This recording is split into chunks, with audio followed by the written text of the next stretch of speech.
edición más de Revolución en Valores. Hoy para hablar de lo que sucede en la actualidad, una actualidad caliente, el resultado de estas elecciones para avanzar. Cada vez queda menos tiempo para noviembre, la cosa se ha puesto un poco caliente y queremos dialogar con uno de los candidatos a diputado nacional por la provincia de Buenos Aires. Con nosotros el economista José Luis Espert. ¿Cómo le va? Hola, ¿qué tal? ¿Cómo estás? Un placer Para mí tenerlo también. aquí en nuestra casa.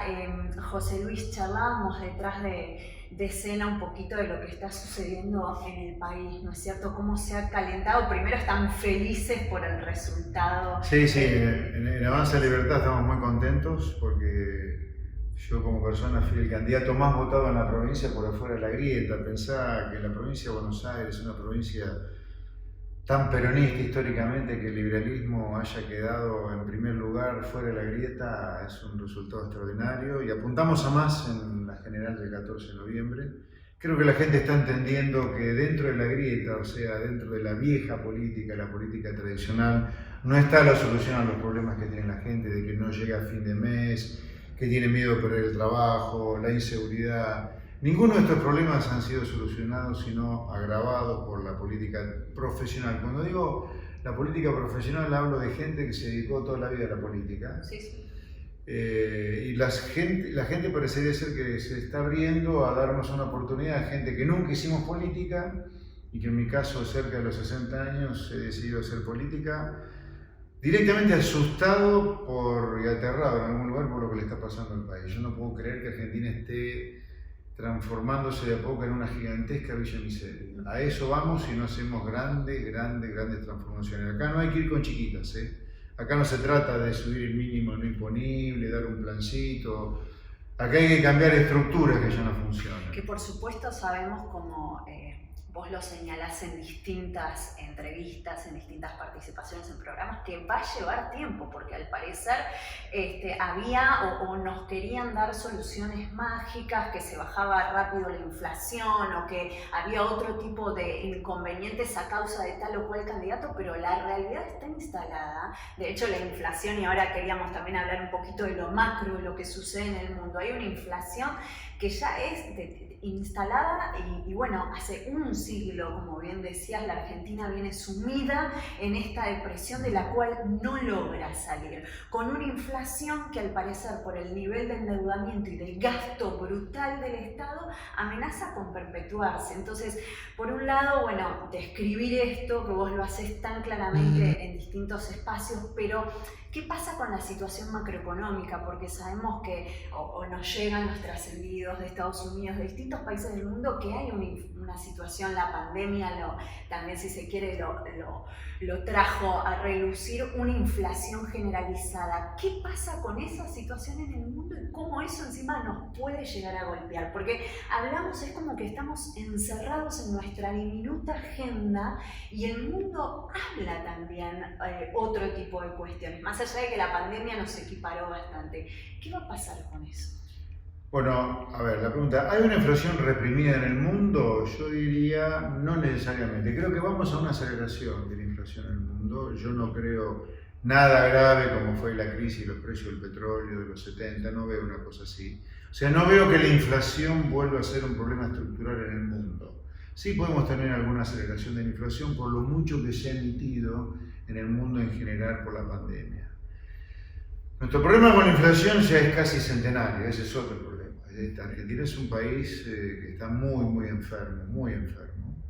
Muy enfermo, y yo lo digo ya hasta convencido y hasta clínicamente enfermo, porque estamos tratando de que algo que está mal alguna vez salga bien. No, hay cosas que nunca van a terminar bien si se hacen mal. Nosotros estamos empecinados en hacer algo que está mal, yo diría en muchos planos, en casi todos, porque tenemos problemas de seguridad, de educación, de salud, con la economía, con las reglas laborales, en fin, con casi todo, hasta con la ley electoral creo que hay problemas.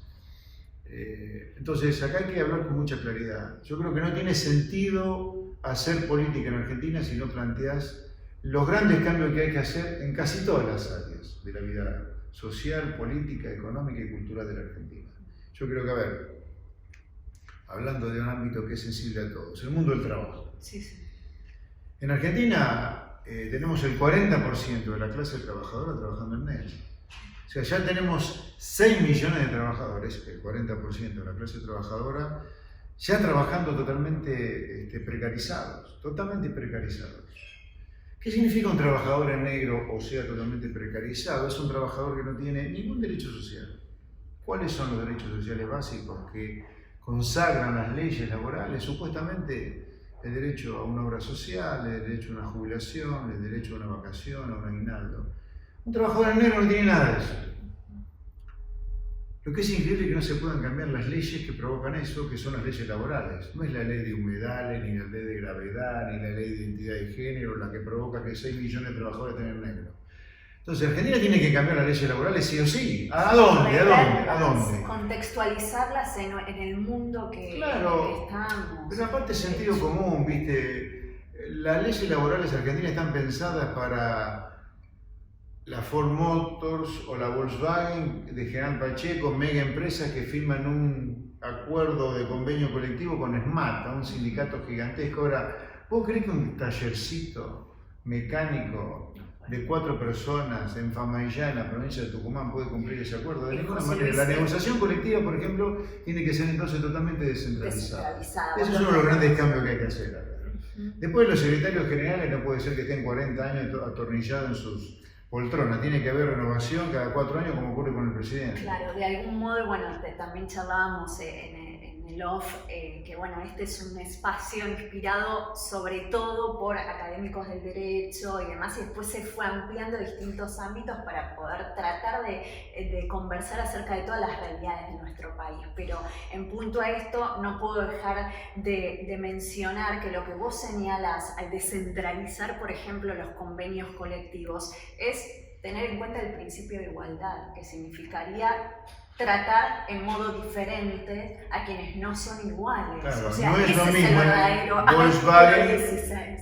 no Claro. es lo mismo la Volkswagen que un taller mecánico Es que sí, pequeñito. porque no hay cuestión más desigual que tratar a quienes no son iguales del mismo modo. O sea, el principio de equidad y de justicia requiere de esta razonabilidad, artículo 28, ¿no? Por supuesto, la señora, el señor desde su casa tal vez estas cuestiones técnicas no las manejan, pero en lo concreto se ven las situaciones de injusticia, cómo claro. Está presente la justicia en cada cosa, ¿no? De lo cotidiano. Sí. Cuando vamos a los impuestos también, ¿no? Podemos hablar de la razonabilidad, sí, las alícuotas, o de la igualdad. Por ejemplo, ¿por qué sometemos a la gente que trabaja en la actividad privada, un comerciante, un talabartero, un tintorero, el dueño de un bar, de un restaurante, a una presión impositiva salvaje? Tratamos a la gente que está en la actividad privada como si fueran esclavos directamente. Charlamos en torno a esto, justo que es muy importante y nos interesó mucho a la gente de Revolución en Valores del proyecto que tienen pensado junto a tu espacio en caso de aquellos empresarios o, bueno, emprendedores, gente que tenga gente a cargos, en caso que tomasen una persona que tiene un plan o un IFE, ustedes proponen determinados descuentos, determinadas gracias. Sí, claro. El principio conceptual, después hay que ver qué detalles le ponemos, pero el principio conceptual es: el beneficiario de un plan social no genera recaudación para el Estado por aportes patronales, sino que genera solo gasto, ¿no? El gasto por el plan social. Entonces lo que decimos es un incentivo para que un empresario tome una persona como empleada que recibió ahí un plan, es que si no genera aportes patronales, que tampoco lo genere cuando es empleado por un empresario durante algún tiempo. O sea, que haya algún incentivo para eso, y que ese plan sea dado de baja, por supuesto, ya ingresó al mundo laboral. Se le cambia la carátula, digamos, de beneficiar del plan a un empresario.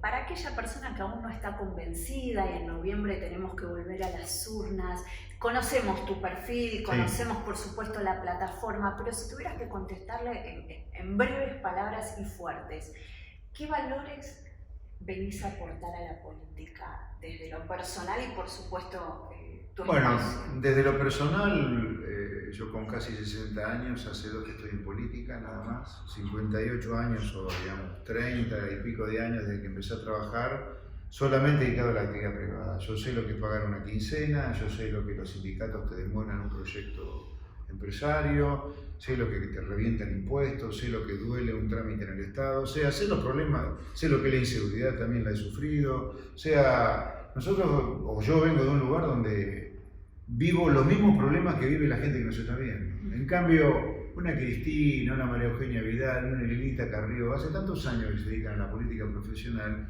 ¿qué conexión puede tener esa gente con los problemas habituales de la gente? Entonces lo que venimos a aportar es básicamente el sentido común que tiene la gente de la calle, la gente de a pie. Yo creo que los argentinos, en ese sentido, tenemos que ser muy claros de las cosas que hay que hacer. La otra cosa que venimos a aportar ahora en esta elección general que se viene el 14 de noviembre es lo siguiente. Somos un espacio de gente de mérito, de trabajo, de esfuerzo, de estudio.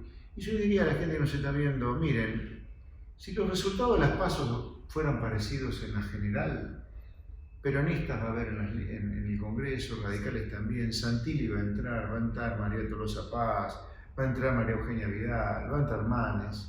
Lo que falta que entre son liberales, gente que defiende el sentido común, gente que defiende las ideas donde los países le va bien a la gente. Y también lo que aportaríamos es el antikirchnerismo duro. Yo creo que el kirchnerismo es de las peores cosas que le ha pasado a la democracia argentina y no veo una oposición muy fuerte al kirchnerismo de parte de un Santilli, de una María Eugenia Vidal. Nosotros con Carolina Pi para nuestra lista le vamos a proponer a la gente una oposición dura al kirchnerismo, una oposición dura a los que nos han destruido con la pandemia. Ahora de pronto la pandemia se termina porque tuvieron un mal resultado electoral, ahora de pronto empiezan a emitir dinero a rajabonete contra los DEC que nos regaló el fondo, ahora resulta ser que se terminaron todos los problemas que había antes del 12 de septiembre.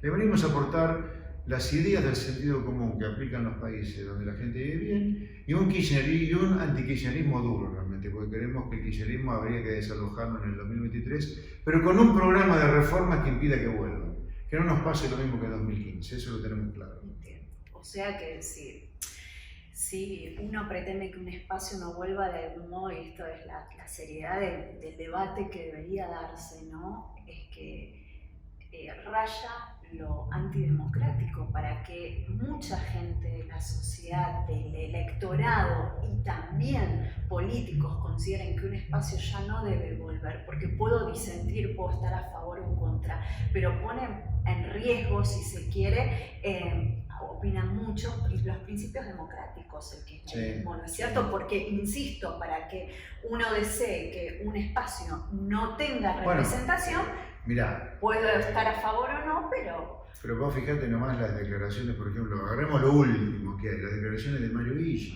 el intendente José Cepaz, diciendo que ojalá algún día al periodismo se le vuelva en contra todo lo que el periodismo supuestamente está haciendo contra el gobierno de Alberto Fernández. ¿Qué es esto? Esto es una amenaza nada velada contra el periodismo. Yo creo que una de las libertades más importantes que hemos conseguido con sangre en Argentina, después de que volvió la democracia, o antes de que volviera la democracia, en realidad es la libertad de expresión. Eso no puede estar en juego, pero ni siquiera cuestionada, y mucho menos por un impresentable como Mario Villa. Pero además el kirchnerismo representa la corrupción, el desenfado, la cosa inescrupulosa.